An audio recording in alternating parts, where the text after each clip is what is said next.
Hello అక్వామన్, మా ఇంట్లో పూజ జరిగితే గుమ్మానికి ఇలా పూలు కట్టే బాధ్యత నాకే అప్పచెప్తారనమాట. సరే మమ్మీకి కూడా హెల్ప్ చేసినట్టు ఉంటుందని నేను కూడా ఓకే అనేస్తాను.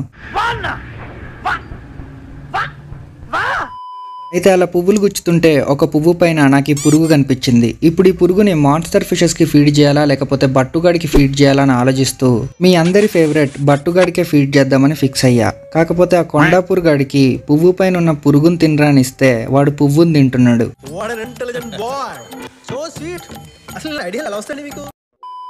చాలాసేపు తర్వాత మన బట్టుగాడికి అర్థమైంది ఆ పువ్వు పైన పురుగుందని. అప్పుడు ఆ పురుగుని తీసి లటక్మని తినేస్తాడు అనుకుంటే ఎంతసేపు తిన్నాడంటే ఆ పురుగుని నాకే చిరాకు వచ్చింది. దీని అమ్మ వెళ్ళేదన్న మాన్స్టర్ ఫిష్కి పెడితే అయిపోయేది అనిపించింది. ఇప్పుడు మీకు 2x స్పీడ్లో పెట్టి చూపిస్తున్నా, అయినా మన బట్టుగాడు దాన్ని ఇంత స్లోగా తింటున్నాడు. వాడు ఎంజాయ్ చేస్తా తింటున్నాడో లేకపోతే ఆడికి తినాలని లేక తింటున్నాడో నాకైతే అర్థం కాలే, కానీ ఆడు అలానే తింటున్నాడు. సర్లే ఎలాగోలా తినిద్దామని చెప్పి నేను కూడా వదిలేసాను అనమాట. ఇంకా దాన్ని అటు తిప్పి ఇటు తిప్పి దాన్ని సగం తిని అటు తిని ఇటు తిని ఫైనల్గా అయితే మనోడు కంప్లీట్ చేసాడు. అయితే బట్టుబై నుంచి ఫస్ట్ రాలిన ఈక ఇదే అనమాట.